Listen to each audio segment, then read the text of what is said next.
पहली जीत हो गई। चाणक्य ने वही कसम खाया था कि तुमने मेरी शिखा खोली है, इसको तब तक नहीं बांधेंगे जब तक तुमको इस धरती से ना उजाड़ देते हैं। चाणक्य की पहली नीति सफल हो गई कि हमें सिकंदर को वापस भेजना है। अभी बेचारा कहा कि ओ माय गॉड, मेरा सिकंदर मर गया, उसका घोड़ा और वो दोनों मर गए। कहां पर? बेबीलोन। सबसे खतरनाक हथियार थी सब 20 कन्याएं। मगध जो था वो एक्चुअली इसका लोकेशन बहुत जबरदस्त था मगध का। मगध में तो पहला वंश था हरियंक वंश। देखिए ना, हरियंक वंश ये था। हरियंक वंश इसने ही अपना इतना बड़ा एरिया कर दिया।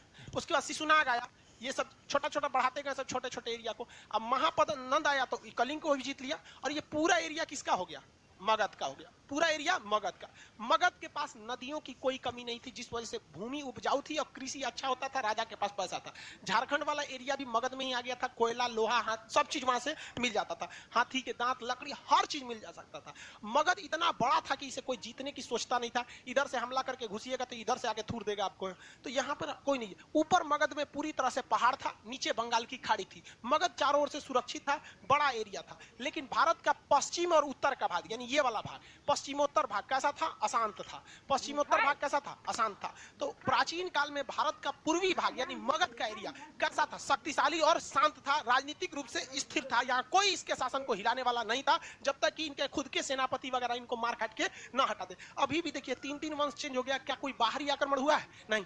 लेकिन सिकंदर इसी वक्त में, इसी समय में 326 ईसा पूर्व, कब? 326 ईसा पूर्व सिकंदर इस एरिया में एंट्री मार रहा था। और जब इधर एंट्री मार रहा है तो बताइए ये कौन सा एरिया कहलाएगा?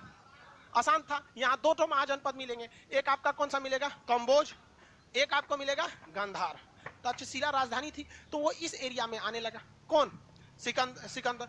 अब सिकंदर जब यहां आने लगा तो तक्षशिला जो जगह था, तक्षशिला के एक गुरु थे जिनका नाम था चाणक्य, विष्णुगुप्त या कौटिल्य, तीनों उन्हीं का नाम था। उनके पिता का नाम था गुणी, तो गुणी पुत्र चाणक्य, गुणी पुत्र चाणक्य तक्षशिला यूनिवर्सिटी में प्रोफेसर थे। तो उनको एक बात पता थी कि अगर सिकंदर यहां आ गया तो सिकंदर के मतलब ऊपर एक सनक सवार है कि हमें पूरे विश्व को जीत लेना है। उसे जरूरत नहीं है, लेकिन उसे सनक सवार है कि हमें पूरे विश्व को जीत लेना है।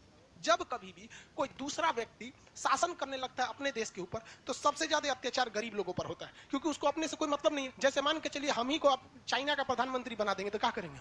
सबसे पहले चीन का दीवार तुड़वा देंगे। अब भारत के किसी व्यक्ति को आप चीन का शासक बना देंगे, क्या विकास करेगा?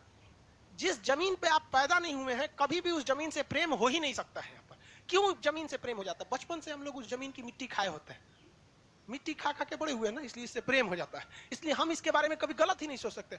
सोचा सिकंदर आएगा भारत में, खुद तो करेगा नहीं, अपना कोनो स्टाफ बैठा देगा, कहेगा हमको यहाँ से 1 लाख रुपया भेजना, तो वहां से 2 लाख रुपया वसूलेगा, अपने कमाएगा। बहुत बर्बादी होने लगता है ना। तो ये बात किसको पता चल गई? चाणक्य को, कि सिकंदर एंट्री मार चुका है। सिकंदर चाणक्य ने तक्षशिला, ये जगह कौन था भैया? तक्षशिला। कंबोज तो बर्बाद हो चुका था, तक्षशिला ही बड़ा था। कंबोज, ये जो तक्षशिला था ना, कंबोज को भी मिला लिया अपने में। तो तक्षशिला के राजा जो थे आम्भिक थे। तक्षशिला के राजा आम्भिक। आम्भिक में 2 समस्याएं। आम्भिक एक डरपोक शासक था, बहुत ही योग्य नहीं था। दूसरा, इससे सुरा अय्यास बहुत बड़का था। इससे सुरा ये सब मराया है सब यही चक्कर में, सबको समझे में नहीं आता है इसे। तो इसको मतलब डेली कोई ना कोई इसको पसंदे आ जाती थी। इसको अपनी पत्नी से जमता नहीं था आम्भिक को, तो इसकी पत्नी खुद से नहीं झगड़े थी। अब जब कभी भी फैमिली में झगड़ा होता है ना, जब कभी भी फैमिली में झगड़ा होता है तो फिर बहुत